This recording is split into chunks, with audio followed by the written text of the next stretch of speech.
wabarakatuh.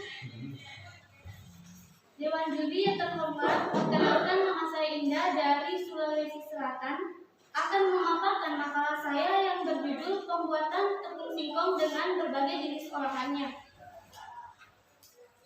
Adapun yang melatar belakangi saya memilih bahan baku singkong karena menurut data basis statistik terdapat 2.924.933 ton tanaman singkong di Indonesia, sehingga membuat bahan singkong ini menjadi salah satu bahan yang berpotensi untuk diolah dan menjadi penganeka-ragaman produk pangan. Untuk menambah nilai ekonomi, kita membutuhkan inovasi-inovasi. Ya, salah satunya adalah pembuatan stik dan nastar.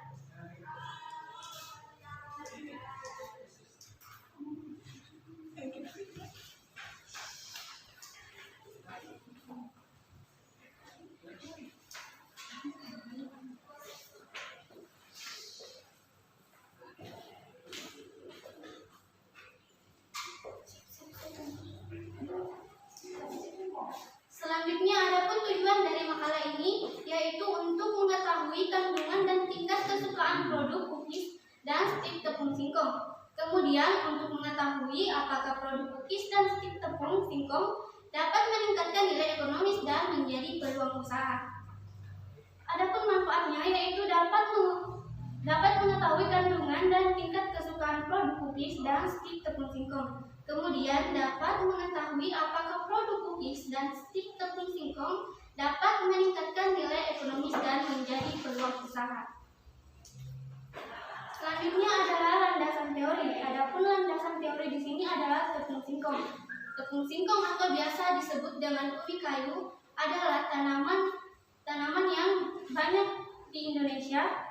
Menurut ILO 1992, singkong ini memiliki kadar pati yang cukup tinggi sehingga memudahkan kita dalam mengolah menjadi tepung dan memudahkan kita juga mengolah menjadi produk selanjutnya atau inovasi-inovasi selanjutnya. Kemudian nastar ini adalah salah satu kue kering yang dengan isian selai wortel dan topping keju. Selanjutnya adalah stik. Stik ini adalah makanan ringan yang biasanya berbahan dasar tepung tapioka sehingga produk ini memiliki peluang usaha yang cukup tinggi karena bahannya mudah didapat dan juga cara pembuatannya juga cukup mudah. Kemudian pada wortel ini adalah tanaman jenis sayuran yang memiliki vitamin C yang cukup tinggi sehingga dapat meningkatkan nilai gizi dari produk. Selanjutnya metode proses pembuatan tepung singkongnya itu diawali dengan sortasi. Sortasi ini adalah pemilihan bahan baku yang segar dan tidak busuk. Kemudian kita lanjut dengan pengupasan kulit, yaitu memisahkan kulit luar dari daging singkong. Lanjut pencucian dengan air bersih, yaitu memisahkan kotoran yang masih menempel pada singkong. Kemudian setelah dicuci, kita lakukan pengecilan ukuran dan menyusunnya ke dalam rak pengering. Setelah itu kita lanjut pengeringan menggunakan cabinet dryer dengan suhu 60 derajat dan waktu kurang lebih 2-3 jam. Setelah itu, setelah menjadi chip yang kering, kita lanjut penampungan, yaitu menghaluskan dengan menggunakan blender, kemudian diayak dan dikemas. Adapun fungsi pengemasan ini agar memudahkan kita dalam proses mendistribusikan, menyimpan ataupun mengolah produk. Selanjutnya proses pembuatan nastar. Diawali dengan persiapan bahan, yaitu menimbang semua bahan yang akan kita gunakan. Kemudian kita lanjut untuk pembuatan adonan nastar, yaitu mencampurkan semua bahan yang ada pada yang sudah kita timbang tadi ke dalam satu wadah. Kemudian kita membentuk adonan menjadi bulatan kecil dan diberikan selai wortel dan topping keju. Setelah itu kita lanjut pengovenan dengan suhu 160 derajat selama 25 menit guna untuk membuat produk siap dikonsumsi. Kemudian kita lanjut pendinginan dan proses pengemasan.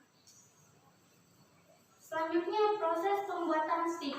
Proses pembuatan stik juga diawali dengan persiapan bahan, pembuatan adonan, pembentukan dengan menggunakan penggiling, kemudian penggorengan dan pengemasan. Kemudian hasil dan pembahasan, adapun yang diperoleh dari hasil uji kandungan, kadar air, kadar vitamin C, dan kadar pati ya, dengan kode sampel tepung singkong, stik tepung singkong, nastar tepung singkong dengan kadar air 8,13 sampai dengan 13,16%. Kemudian pada kadar vitamin C dengan kode sampel stik tepung singkong dan nastar tepung singkong dengan kadar vitamin C 31,41 dan 7,31%. Kemudian kadar pati dengan kode sampel tepung singkong dengan kadar pati 79,28%. Selanjutnya hasil uji organoleptik.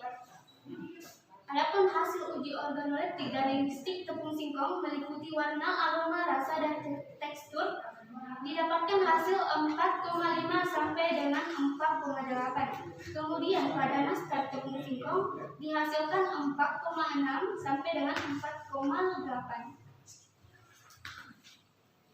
Selanjutnya analisis ekonomi nastar. Di sini ada biaya tetap dan biaya tidak tetap.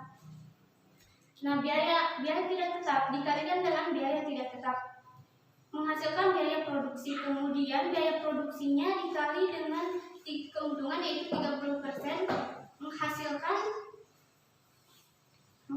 seperti di gambar. Kemudian biaya produksinya dikali dengan keuntungannya dibulatkan menjadi 52.000. Kemudian batch unit yaitu kita 6 unit, yaitu kita harus membuat 6 toples dari nastar. Kemudian batch harga yaitu yang tertera pada gambar. Jadi kita harus menghasilkan harga tersebut dan memiliki titik impas. Kemudian rasionya 1,32. Jadi analisis ekonomi nastar ini berhasil, jadi layak untuk dikembangkan. Karena jika kurang dari 1 maka produk ini tidak layak untuk dikembangkan karena memiliki kerugian. Kemudian jika sama dengan 1 maka akan memiliki titik impas, yaitu tidak mengalami keuntungan dan tidak mengalami kerugian. Lanjut analisis ekonomi stik. Seperti yang saya jelaskan tadi, ada biaya tetap dikali dengan biaya tidak tetap, kemudian dikalikan,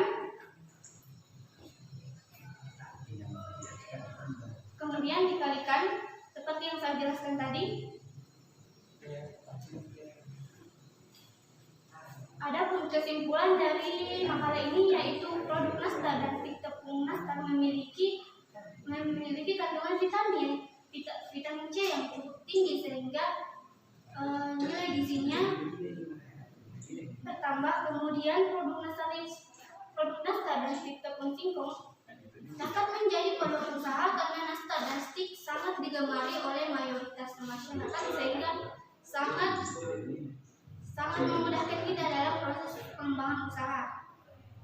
Kemudian saran yaitu ketika melakukan pengeringan kita harus menukar dari rak atas dengan rak bawah agar pengeringannya merata.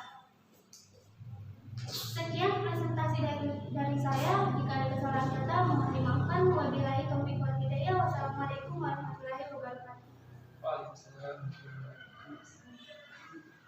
Waalaikumsalam warahmatullahi wabarakatuh. Silakan Ibu Nenek. Setelah itu terdengarkan.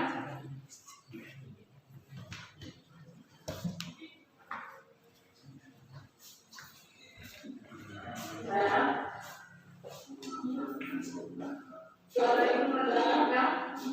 Iya, Bu. Oke. Undang dan sakit tadi bahwa kita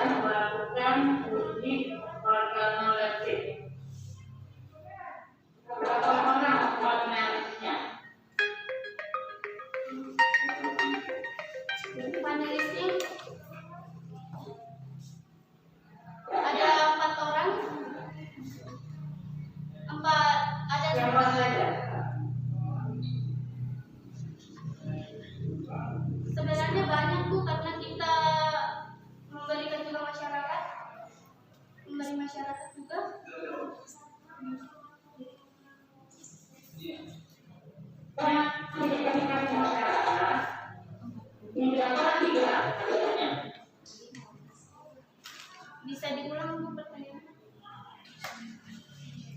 Ya, yang belum dicatatkan, apakah hasilnya tidak dapat? Sudah dapat? Iya Bu, dicatat. Nah, kemudian bagaimana cara menghitungnya? Mengambil kesimpulannya.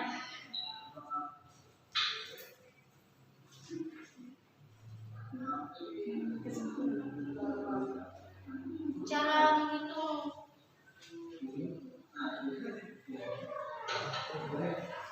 jadi kita mengambil kesimpulan atau pengamatan dari pengujinya Bu.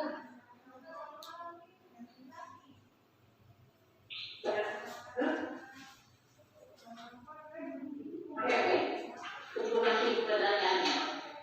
Apakah 10 siswa yang diberikan oleh itu berbeda?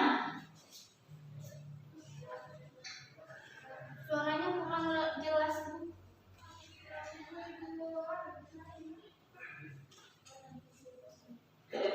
Apakah Suaranya kurang jelas.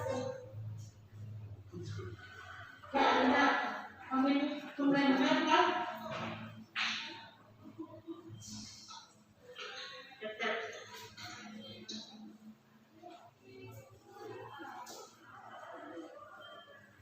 Bisa diulang pertanyaannya Bu?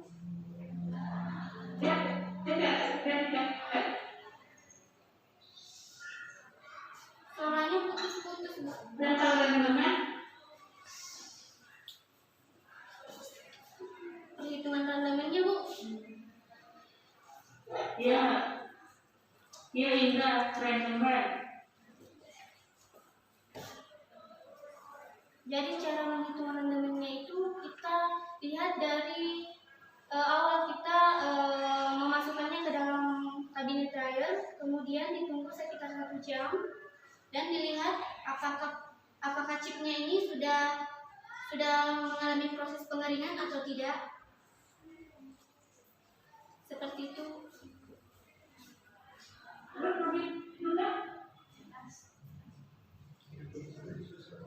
Suaranya putus-putus Bu. Bagaimana cara menghitung randomer? Ini ada suara saya? Dengar? Sudah jelas? Bagaimana cara menghitung randomernya? Randomer terkumpulnya bagaimana caranya? Dengan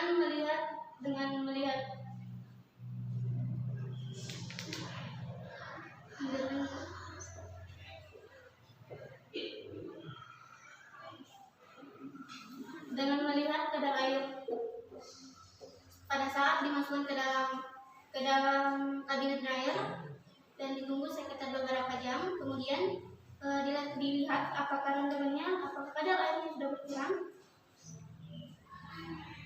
Oke, terima kasih Indah ya. Terima kasih. Baik. Kita selesai ya, sesi presentasi baru